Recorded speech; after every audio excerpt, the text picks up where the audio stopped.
Unit 9 Applied Statistics 9.2 Index Number. Now we are going to study three types of the index numbers. The first one is last year's price index number, second one Fash's price index number, third one Fisher's price index number. Last year's price index numbers. So P price index number, so first letter P, 0, 1, last year's first letter L. So லாஸ்ட் பேஸ்னுடைய formula work out பண்ணுற method நல்லா கிளியராக கவனிச்சுக்கோங்க.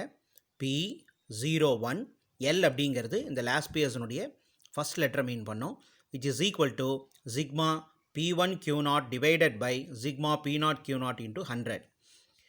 So இந்த formula confuse ஆகும், sigma P1 போடுறதா P0 போடுறதா எப்படிங்கிறது தெரியாது. அது ஈஸியாக அண்டர்ஸ்டாண்ட் பண்ணுறதுக்கு இங்கே பாருங்கள், first sigma PQ by sigma PQன்னு போட்டுக்கோங்க.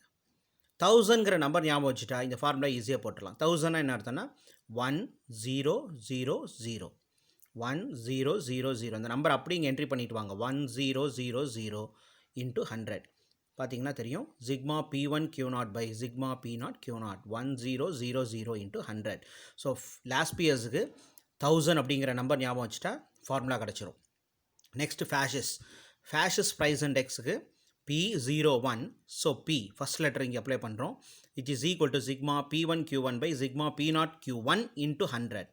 அதே மாதிரி sigma PQ by sigma PQன்னு போட்டு 1101 அப்படிங்கிற நம்பர் ஞாபகம் வச்சுக்கோங்க.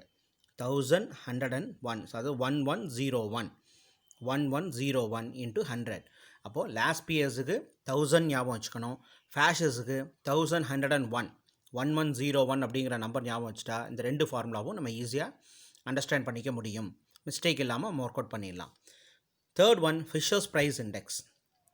ஸோ P01 ஃபிஷர்ஸ் அப்படிங்கிறதுனால இங்கே F யூஸ் பண்ணுறோம், which is equal to square root of Laspeyres value into Paasche's value. Already நம்ம லாஸ்ட் பியர்ஸ் வேல்யூ கண்டுபிடிச்சிருப்போம், அதாவது PL into then P01 P ஃபேஷஸினுடைய வேல்யூ, அதுக்கு ரூட் எடுத்திங்கனாலே போதும், ஃபிஷர்ஸினுடைய ஆன்சர் வந்துடும். அப்போ லாஸ்ட் பியர்ஸையும் ஃபேஷஸினுடைய வேல்யூவை மல்டிபிள் பண்ணி ஸ்கொயர் ரூட் எடுத்தோன்னா ஃபிஷர்ஸினுடைய ஆன்சர் கிடச்சிரும். Or that is square root of P Laspeyres formula sigma P1 Q0 by sigma P0 Q0 into இதில் ஒரு 100 வரும். அகெயின் P01 P ஃபேஷஸினுடைய formula sigma P1 Q1 by sigma P0 Q1 into இதில் ஒரு 100 வரும். So square ரூட்டில் 200 வர்றதுனால காமனாக நம்ம என்ன பண்ணலாம், ரூட்டை விட்டு வெளியே ஒரு 100 எடுத்துடலாம். ஸோ அதர்வைஸ் இந்த ஃபார்முலாவும் யூஸ் பண்ணலாம். அதுக்கு நம்ம இதே பைஹார்ட் பண்ணிட்டோம்னா ரொம்ப ஈஸியாக இருக்கும். P Fishers 01 is equal to square root of P last year's 01 into P Fash's 01. So இந்த ஃபார்முலாவும் பைஹார்ட் பண்ணிக்கணும், அதர் ப்ராப்ளம்ஸுக்கு இது ரொம்ப யூஸ்ஃபுல்லாக இருக்கும் நமக்கு. ஓகேவா? அப்போ ஃபஸ்ட்டு நீங்கள் ஞாபகம் வச்சுக்க வேண்டியது 1000, லாஸ்ட் இயர்ஸ்னால் 1000, ஃபேஷஸ்னால் 1101 ஞாபகம் வச்சுட்டிங்கன்னா ரொம்ப ஈஸியாக இருக்கும். ஸோ லாஸ்ட் பியர்ஸுக்கு இன்ட்டு 100 வரும், ஃபேஷஸுக்கு இன்ட்டு 100 வரும். ஃபிஷர்ஸ் ப்ரைஸ் இண்டெக்ஸ்க்கு ஸ்கொயர் ரூட் அப்ளை பண்ணும்போது டேரெக்டாக வேல்யூ சப்ஸ்டியூட் பண்ணும்போது இன்ட்டு 100 போடக்கூடாது. சப்போஸ் அந்த ஃபார்முலாவை நம்ம என்ட்ரி பண்ணுறதா இருந்ததுன்னா இன்ட்டு 100 அப்ளை பண்ணணும். ரைட், இப்போ இதில் PQ அப்படின்னுடைய மீனிங் என்ன? Pங்கிறது ப்ரைஸை மீன் பண்ணும், Q அப்படிங்கிறது குவான்டிட்டியை மீன் பண்ணும். So P is called price, Q is called quantity. இப்போ what is P0 and P1, Q0 Q1? P0 is nothing but base year price, base price year. Q0 base year quantity, and P1 current price year, Q1 is current year quantity. அப்போ P0 அப்படிங்கிறது base year, அடிப்படை, first கொடுக்கக்கூடிய இயரை வந்து மீன் பண்ணுறது தான் P0. ஃபைனலாக ஒரு year கொடுத்துருப்பாங்க, இப்போ 2000 அண்டு 2010 அப்படின்னு சொன்னால் 2000 அப்படிங்கிறது பேஸ் இயர், 2010 அப்படிங்கிறது கரண்ட் இயர். 1999 to 2010 அப்படின்னா 1999ங்கிறது பேஸ் இயர், 2010 அப்படிங்கிறது கரண்ட் இயராக எடுத்துக்கணும். அதில் P அப்படிங்கிறது ப்ரைஸை மீன் பண்ணும், Q அப்படிங்கிறது குவான்டிட்டி. P0 அப்படின்னா பேஸ் இயர் ப்ரைஸ், Q0னா base year quantity. P1 is called current year price and Q1 is called current year quantity. So இந்த ஃபார்முலாவை நல்லா அண்டர்ஸ்டாண்ட் பண்ணிட்டீங்கன்னா ப்ராப்ளம் ஒர்க் அவுட் பண்ணுறது ரொம்ப easy. Next we go to the problem. Example 9.10, calculate last year's Fash's and Fisher's price index. So ப்ராப்ளமில் ஒரு tabular காலம் கொடுத்துருக்கு. ஸோ இந்த டேபிளர் காலத்தில் ஃபஸ்ட்டு நம்ம என்ன டிஃபைன் பண்ணோம்னா P0 P1 Q0 Q1 என்னங்கிறத பார்த்துக்கணும். ஸோ ப்ரைஸ் அப்படிங்கிறது Pங்கிற சிம்பல், குவான்டிட்டி அப்படின்னா Qன்னு எடுத்துக்கிறோம். இந்த ப்ரைஸில் பேஸ் இயர் எது கரண்ட் இயர் எதுன்னு முதல்ல டிஃபைன் பண்ணிக்கணும். 2000 அப்படிங்கிறதுனால இது வந்து நம்ம பேஸ் இயராக எடுத்துக்கிறதுனால அதை P0ன்னு போட்டுக்கோங்க. ஏன்னா ப்ரைஸ் வர்றதுனால P0. அதே மாதிரி 2010 இது வந்து கரண்ட் இயர், ஸோ P1.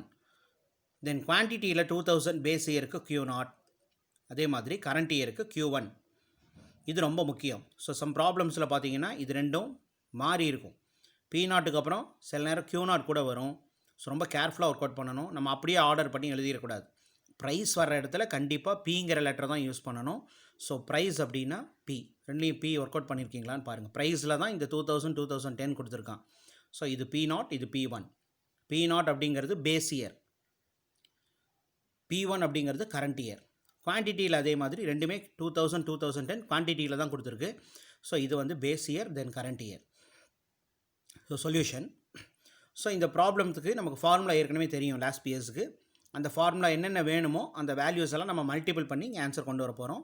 அவ்வளோதான், வேறு ஒன்றும் இல்லை. சால்வ் பண்ணுறோம். டேபிளர் காலம் ஒர்க் அவுட் பண்ணிவிட்டு ஃபார்முலாவில் அப்ளை பண்ணால் நமக்கு ஆன்சர் ஈஸியாக வந்துடும். சொல்யூஷன். ஸோ இதே டேபிளர் காலம் அப்படியே நோட் பண்ணிக்கோங்க. ரைஸ், வீட், ரெண்ட், ஃபியூயல், மிஸ்லேனியஸ் கொடுத்துருக்கு. இதனுடைய ப்ரைஸும் குவான்டிட்டியும் கொடுத்துருக்கு. ஸோ இந்த டேபிளர் காலமை இங்கே அப்படியே இது வரலும் போட்டுடலாம். ஸோ இது வரலும் உங்களுக்கு அப்படியே இந்த டேபிளர் காலம் வந்துடும். இந்த டேபிளர் காலத்தை இது அப்படியே நீங்கள் ஒர்க் அவுட் பண்ணிடுறோம். நெக்ஸ்ட்டு என்ன வேணும்னா நமக்கு ஃபார்முலாவில் வந்து P0 Q0 வேணும். P0 Q1, P1 Q0, P1 Q1. So ஃபார்முலாவில் என்னென்ன வேணுமோ அதெல்லாம் இப்படி இங்கே நோட் பண்ணிக்கிறோம். அல்லது இதை ஈஸியாக அண்டர்ஸ்டாண்ட் பண்ணுறதுக்கு ஃபஸ்ட்டு ரெண்டும் P0 போடுங்க, அடுத்தது Q0 Q1, அடுத்தது ரெண்டும் P1 அப்படின்னா Q0 Q1. ஸோ ஃபஸ்ட்டு 2 பாக்ஸில் P0 வரும். சரியா? ஃபஸ்ட்டு 2 பாக்ஸில் P0, அடுத்தது Q0 Q1. நெக்ஸ்ட் 2 பாக்ஸில் P1 வரும், எகெயின் Q0 Q1. அப்போ Q0 Q1 Q0 Q1 apply பண்ணுறோம். ஃபஸ்ட் ரெண்டுலேயும் P0 P0 P1 P1 எல்லா ஃபார்முலாஸும் நமக்கு வந்துடும். நெக்ஸ்ட் P0 Q0, P0யும் Q0யும் மல்டிபிள் பண்ணணும். ஸோ P0 அப்படிங்கிறது 38, Q0ங்கிறது 6. ரொம்ப கேர்ஃபுல்லாக ஒர்க் அவுட் பண்ணணும். P0 என்ட்ரிஸையும் Q0 என்ட்ரிஸையும் மட்டும்தான் மல்டிபிள் பண்ண போகிறோம். அதுதான் ஃபஸ்ட்டு டேபிளர் காலம் நமக்கு. So P0 into Q0, P0 into Q0, 30 into 6 228, 12 into 7 84, 10 into 10 100, 25 into 12 300, 30 into 8 240. Next table காலம் P0 Q1. P0 இங்கே இருக்குது, Q1 லாஸ்ட்டில் இருக்குது. அப்போ 38 into 7, 12 into 10, 10 into 15, 25 into 16, 30 into 10. So நீங்கள் இதெல்லாம் கால்குலேட்டர் வச்சு மல்டிபிள் பண்ணி நெக்ஸ்ட் டேபிளர் காலம் ஃபில் பண்ணிக்கோங்க. நெக்ஸ்ட் P1 Q0, P1 இங்கே இருக்குது, Q0 இங்கே இருக்குது. So 35 into 6 210, 18 into 7, 15 into 10, 30 into 12, 33 into 8 multiple பண்ணால் நெக்ஸ்ட் காலம் வந்துடும். Next P1 Q1. So P1 இங்கே இருக்குது, Q1 இங்கே இருக்குது. P1 Q1 அதனுடைய value 35 into 7 245, 18 into 10 180, 15 into 15 225, 30 into 16 480, 33 into 10 330. அப்போ லாஸ்ட் காலமும் என்ட்ரியை பண்ணிடலாம். ஸோ இதெல்லாம் ரொம்ப ஈஸியாக ஒர்க் அவுட் பண்ணிடலாம். நெக்ஸ்ட் இதெல்லாம் ஆட் பண்ணுறோம். அதே மாதிரி இந்த வேல்யூஸ். ஸோ இந்த 4 காலம்ஸும் ஆட் பண்ணி அந்த வேல்யூ எடுத்து தனியாக செப்பரேட்டாக நம்ம நோட் பண்ணிக்கிறோம். ஸோ இந்த டோட்டல் வேல்யூக்கு பேர் சிக்மா P0 Q0. இதனுடைய சம் அதான் சிக்மான்னு சொல்கிறோம். P0 Q0 sum value, sum of the value, that is sigma P0 Q0 952 and sigma P0 Q1 1236, sigma P1 Q0 1110, sigma P1 Q1 1460. So first tabular காலமை நல்லா understand பண்ணிக்கோங்க. Question கொடுத்ததை அப்படியே இங்கே note பண்ணுறோம். அதில் எது P0 P1 Q0 Q1ங்கிறத கரெக்டாக செப்பரேட் பண்ணி எழுதிக்கிறோம். நெக்ஸ்ட்டு நமக்கு ஃபார்முலாவில் என்னென்ன வேணுமோ அந்த என்ட்ரிஸ் தான் இங்கே இருக்குது.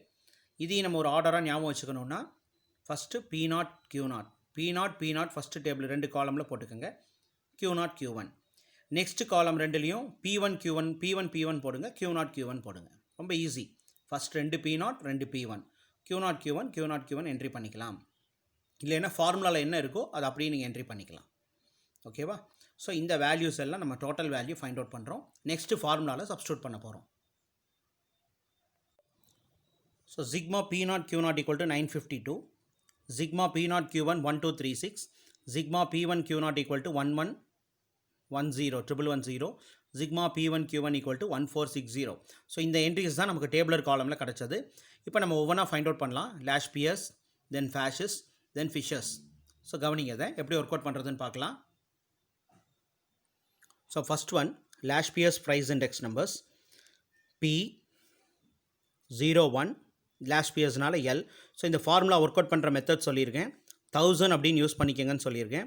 ஸோ நம்ம இங்கே ஃபார்முலா போட போகிறோம். Sigma PQ by sigma PQ into 100ன்னு ஃபஸ்ட்டு போட்டுக்கோங்க. இதில் என்ட்ரி என்ன பண்ணலாம்? 1 0 0 0 into 100. So sigma P1 Q naught by sigma P0 Q naught. Sigma P1 Q naught. P1 Q naughtங்கிறது 1110 நீங்கள் ஃபைண்ட் அவுட் பண்ணியிருக்கோம். ஸோ அந்த என்ட்ரி இங்கே போடுங்க நியூமரேட்டரில் 1110 by sigma P0 Q naught. P0 Q naught value 952 into ஃபார்முலாவில் 100 இருக்குது. இப்போது 1110 பை 952. ஸோ இதை நீங்கள் இன்ட்டு 100 நீங்கள் கால்குலேட்டரில் இதை சால்வ் பண்ணிங்கன்னா உங்களுக்கு ஆன்சர் வந்து 116.60ன்னு கிடைக்கும். First one Laspeyres value. அப்போ 116.60. இப்போ ப்ராப்ளமில் எவ்வளவு ஆவரேஜ் இன்க்ரீஸ் ஆகிருக்குன்னு கேட்குறான். ஸோ நம்ம பர்சன்டேஜ் பார்த்தோன்னா on average there is an increase of dash percent. இப்போ இதில் வந்து 100% அண்ட் above எவ்வளோ எக்ஸ்ட்ரா இருக்குன்னா 16.60 இருக்குது. அப்போ நம்ம அந்த இன்க்ரீஸிங் மட்டும் போட்டால் போதும். 16.60% in the price of the commodities when the year 2000 compared with the year 2010. 2000 2010ல் எவ்வளவு இன்க்ரீஸ் ஆகிருக்கு அப்படின்னு ஃபைண்ட் அவுட் பண்ணுறோம். ஸோ 100% அப்படிங்கிறதுல எக்ஸ்ட்ரா எவ்வளோ வந்திருக்குன்னா நம்ம சப்ராக்ட் பண்ணும்போது 16.60% நமக்கு எக்ஸஸாக இருக்குன்னு ஸ்டேட்மெண்ட் கொடுத்தா போதும். Next Paasche's price index. அதனுடைய formula sigma PQ by sigma PQன்னு போட்டுக்கோங்க இன்ட்டு 100. இதுக்கு வேல்யூ நான் என்ன சொல்லியிருக்கேன்? நம்பர் வந்து 1101 சொல்லியிருக்கேன். 1101 போட்டிங்கன்னா இந்த ஃபார்முலா கிடச்சிரும். ஃபேஷஸ்னுடைய formula into 100. So sigma P1 Q1 value tabular காலமில் 1460ன்னு கண்டுபிடிச்சிருக்கோம். So 1460. P0 Q1 value 1236 into 100. So இதை நீங்கள் கால்குலேட்டர் யூஸ் பண்ணி சால்வ் பண்ணுங்கள். சால்வ் பண்ணிங்கன்னா 118.12 கிடைக்கும். அப்ராக்சிமேட்லி 118.12. அதாவது 2 டெசிமல் பிளேஸஸ் அப்ளை பண்ணால் போதும். 118.12. சிமிலர்லி இதுக்கு என்ன ஸ்டேட்மெண்ட்னா on the average there is an increase of 118.12. அப்போ 100லேருந்து எக்ஸஸாக எவ்வளோ பர்சன்ட் இருக்குது இன்க்ரீஸ் ஆகிருக்குன்னா 18.12% நமக்கு வந்து இன்க்ரீஸ் ஆகிருக்குன்னு ஸ்டேட்மெண்ட்டில் நோட் பண்ணிக்கலாம். Then last one Fisher's price index. So P01F is equal to square root of P01L into P0P. லேஷ் பியர்ஸையும் ஃபேஸஸையும் மல்டிபிள் பண்ணி ஸ்கொயர் ரூட் எடுக்கிறோம். ஸோ இது ரெண்டினுடைய வேல்யூ ஃபஸ்ட்டு லேஷ் பியர்ஸினுடைய value 116.60 into Paasche's value 118.12. First Laspeyres value 116.60, Paasche's value 118.12. So இதை மல்டிபிள் பண்ணி கால்குலேட்டரில் ரூட் எடுத்திங்கன்னா ஸோ இதனுடைய வேல்யூ வரும். என்ன வரும்னா 117.36ன்னு கிடைக்கும். ஸோ இது எல்லாமே நியரஸ்ட்டாக தான் இருக்கும் எல்லா வேல்யூஸுமே, 3 வேல்யூஸும். ஸோ இது எவ்வளோ பர்சன்ட் இன்க்ரீஸ் ஆகிருக்குன்னா 17.36% இன்க்ரீஸ் ஆகிருக்கு. ஸோ அப்போ நம்ம ஒவ்வொன்றுக்குமே இந்த ஸ்டேட்மெண்ட் நோட் பண்ணலாம். இல்லைன்னா காமனாக ஒரே ஸ்டேட்மெண்ட் போட்டு அந்த ரீடிங்கை மட்டும் என்ட்ரி பண்ணால் போதும். ஓகேவா? ஸோ ரொம்ப ஈஸியாக நம்ம ஒர்க் அவுட் பண்ணலாம். ஈஸியாக 5 மார்க்ஸ் ஸ்கோர் பண்ண வெரி இம்பார்ட்டன்ட் ப்ராப்ளம்ஸ்.